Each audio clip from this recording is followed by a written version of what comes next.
The worst-case scenario finally happened. The bombs are in the air, and in a matter of minutes, the United States will be hit by a nuclear attack. Millions are in danger, along with the entire future of the United States government. What now? This isn't the first time the threat of nuclear annihilation was high on the government's mind.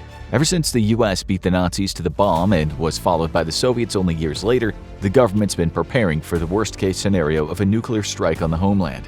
Initially, the threat was the Soviet Union, the United States' arch-nemesis. But now the threat of nuclear attack comes from China, Russia, North Korea, Pakistan, rising powers like Iran, and even international terror groups. No one knows whether any of these besides the first two even have the capability to hit the United States. But the government is not going to test their luck. After the September 11th terror attacks, the government quickly moved to plan for all eventualities and have a plan of action in case of worst-case scenarios. There are multiple scenarios created by the Department of Homeland Security, and a nuclear attack is National Response Scenario Number 1.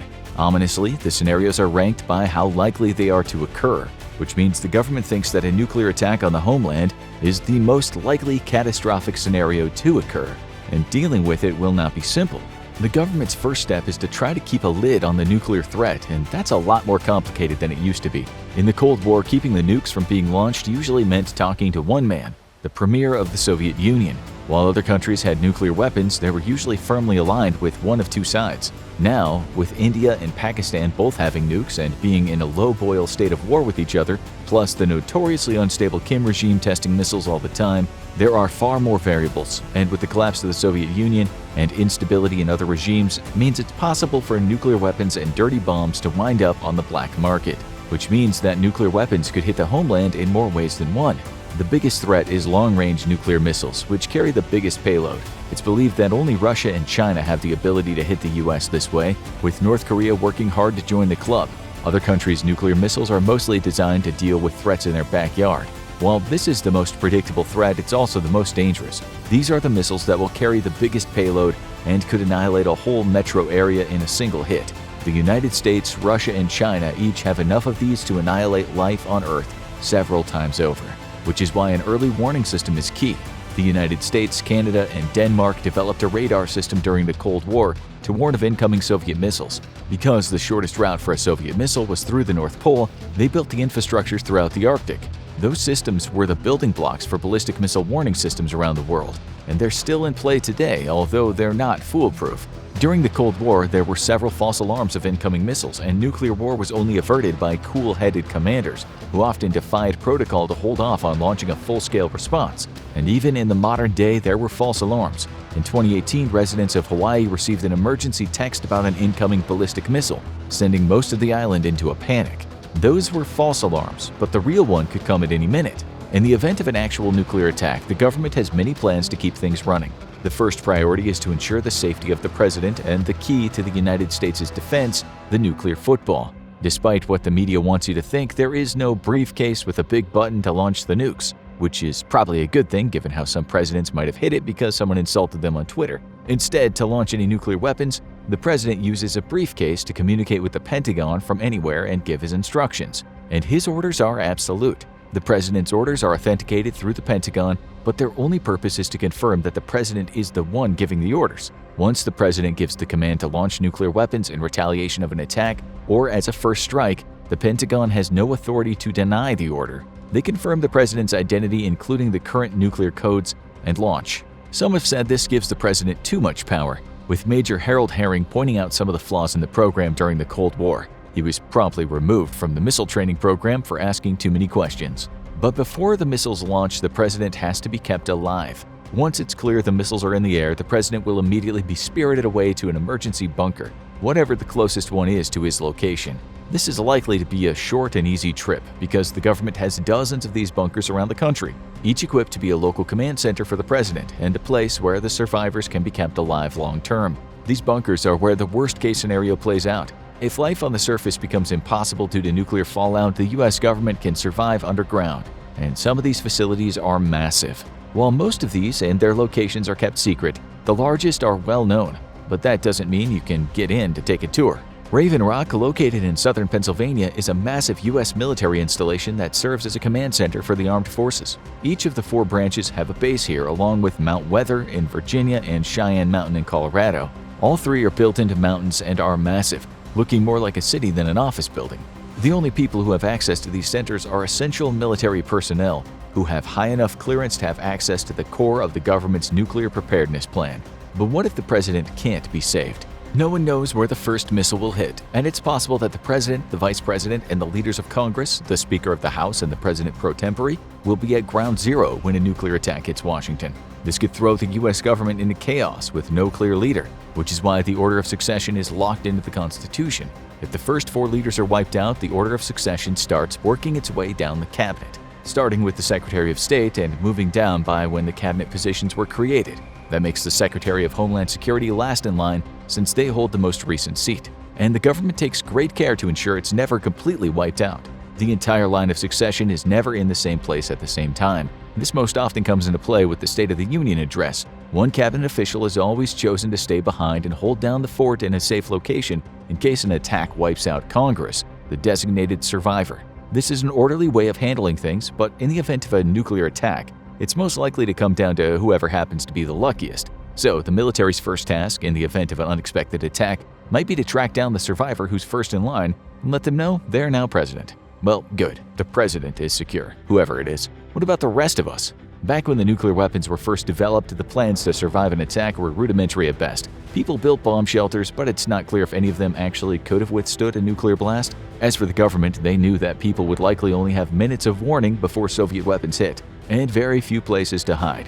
So their advice was to get under your desk. American school children during the 1950s became very acquainted with the duck and cover drill, which joined the iconic fire drill in regular routines. Was hiding under your desk going to make a difference in a nuclear attack? Of course not, but it made people feel like they had more control over their fate. So it might have done its job at the time, and hey, it was promoted by a cartoon turtle. But in the event of an actual nuclear strike, the government did have plans to try to preserve what it could. Communication will be key in the immediate aftermath of a nuclear attack. So who gets put in charge? Not the Department of Defense, surprisingly, the Environmental Protection Agency. This is because the biggest threat after the initial blasts will be the radiation in the air. Anyone who is caught in the immediate blast radius is gone, and those who did manage to get far enough from the blast will not last long without the government's help. But in the aftermath, knowing what to do might make the difference between survival and dying of radiation sickness. So the EPA has released a series of scripts designed to guide people through the aftermath of an attack. Some of them are common sense, and some might keep people from making fatal mistakes. Scripts tell people how to get their hands on food or water, and warn them to get as far away from the blast site as they can. They also warn people to avoid public spaces, as the risk of making your way to the hospital or fire station is too high to take unless you have a pressing medical emergency. Surprisingly, they say that if you're in your car when the bombs hit, that's the safest place to be. It might be tempting to abandon the car and seek a safer place, but the car actually shields you quite a bit from outside the radiation. So hunkering down in your car might be your best bet. But advice can only go so far. The government's prepared for all eventualities, and even though the risk of nuclear war has declined since the Cold War, they're staying stocked with medication that could alleviate sickness in the aftermath of a nuclear attack. This is part of the Strategic National Stockpile, a cache of emergency medication stored for a disaster. This stockpile is spread out among a network of warehouses around the United States and could be used to respond to a sudden disease outbreak or a natural disaster. But the most important part of the cache is its stock of medicine designed to help with radiation sickness. Of course, this doesn't help the people caught at ground zero or those who receive a fatal dose, but it could help to reduce casualties in the aftermath. And who would be handling the distribution? That would be the one organization everyone hopes is wasting taxpayer money, because they'll have only something to do in the aftermath of a massive disaster: the Public Health Emergency Medical Countermeasures Enterprise, or the tongue-twisting acronym PHEMCE. It's the government's last resort agency in the event of a nuclear disaster. This is especially important because it's possible some agencies might be wiped out by the attack and others might be unable to communicate due to infrastructure being destroyed. So this division will coordinate between around a dozen government agencies, including the CDC and Defense Department. The goal will be to get supplies and medication out to the people, communicate safety measures, figure out where the attack came from, and decide on a response. But there's only so much the government can do. The government does have bunkers around the country, with Raven Rock being the biggest and most secure. No one's sure exactly how many there are or what their capacity is, but it's become clear that in the event of a large-scale nuclear disaster, it'll be impossible to save everyone. During the 1950s, the bombs were smaller and slower, and we were more likely to have advanced warning. No country had nearly as many nukes as they do today, and the population of the United States was much smaller. Then the bombs kept growing, and so did the population. Weapons were developed that could wipe out whole cities in a matter of seconds. So the plan changed. During the Reagan administration, two influential men were brought in to meet with the president. Their names? Dick Cheney and Donald Rumsfeld. While they'd become famous, or infamous, a few decades later, they were only trusted advisors now, and Reagan wanted them to develop a Cold War strategy to ensure the survival of U.S. leadership during a nuclear war. Tensions with the Soviet Union were heating up again, and a nuclear war could break out at any time, so every year they would head off to a secret mission and plan an escape route for the line of succession. While the plan is highly classified, it's believed it involved the key officials being split up and flown to separate bunkers, with each team including a cabinet member and officials representing the Department of Defense, State Department, and the CIA. So no matter who survived, the infrastructure would be there to take command. But what would life be like for those who survived? The plan was for an extended stay underground in the bunkers, which would be well stocked with the basics of survival. But not much else. Life down there would be Spartan, with food likely being strictly rationed for long-term survival and designed to be shelf-stable because its job was to sit there until it was needed. During the 50s, the government initially urged people to keep a week's supply of canned goods on hand in case of a nuclear event. But more research showed this wouldn't provide much beyond a stay of execution. Much more would be needed if a family wanted to survive a nuclear attack. So the government began preparing emergency rations. The solution? The all-purpose survival cracker. A hard and mostly tasteless cracker made out of bulgur wheat. It came in individual packets along with a tiny hard candy that was called a carbohydrate supplement. They were designed to be shelf-stable, but they didn't last forever. When there was an attempt to use the crackers in the 70s in disaster zones, it was clear they had long since expired. They were designed for a time when nuclear war felt very real, almost expected. But when the apocalypse didn't happen, they fell out of use and production stopped. Today, they're not really needed. The selection of cheap, accessible canned foods that can last years or more is so large that people can stock their apocalypse pantry with ease. But the odds are people in charge have much better provisions. No one knows exactly what it's like in buildings like Raven Rock, but the sheer size of the facilities means they'd likely have room to supply a staff of hundreds or even thousands for years at a time. So the president won't be going hungry, and he might even be able to bring his personal chef along, although he, like everyone else, would be limited to shelf-stable, long-lasting foods. But for the rest of us, we're back to the old advice of keeping a supply of canned goods to last us until the outside was safe again. But the government isn't really advising people to plan for a nuclear disaster anymore, even if the odds of one are slightly higher than they were post-Cold War. And even if the government isn't planning for a war, that doesn't mean they're not ready for one. What would happen if the United States was actually hit by a nuclear attack, killing millions and wiping out much of the US government? It would be clear that a state of war existed, but what if the government didn't know exactly where the bombs came from at first? The Mobile Command Center's first task would be to track the bombs to make sure that we were hitting the right target country in response. This is only applicable in the event of a missile attack. The most likely method, if an unconventional nuclear attack was launched, such as a suitcase nuke or a dirty bomb, the government's initial efforts would be on relief and investigation. But when a culprit was uncovered, whether it was a terrorist group or a rogue state, there would be hell to pay. But what if it was a superpower? The most likely threat to the US in the Cold War was the Soviets deciding to strike first, because it decided it was time to vanquish its greatest enemy and put the entire world under the Soviet boot. Was this a realistic outcome? No one's sure, and most of the times nuclear war nearly broke out was because of brinksmanship and mistaken intelligence. But if the Soviet Union did hit the US, the Defense Department had a plan, and it was a plan for maximum damage. It was called the Single Integrated Operational Plan. It was a doomsday agenda to unleash over 1,700 nuclear devices across more than 700 targets, wiping out all major Soviet and Chinese cities as well as targets in other communist nations like North Korea. It's not clear how this plan evolved over the years, but one thing that was shocking about it was that it made no distinction whether a communist country had attacked the US or not. But would this plan work today? In a word, no. When the plan was designed, the bombs being used were 80 kilotons, 4 times the strength of the bomb that hit Nagasaki. Today, most nuclear missiles are much more powerful than that, and an attack of that strength would likely not just annihilate the enemy, but cause a level of nuclear fallout that would make life on the surface completely inhospitable long term. The clouds would carry the poison all around the world, even far from the sites that were initially hit. In a best-case scenario, people would be forced to live underground for years. In worse scenarios, it could mean the end of all life on Earth. That means any response today would likely be much more targeted.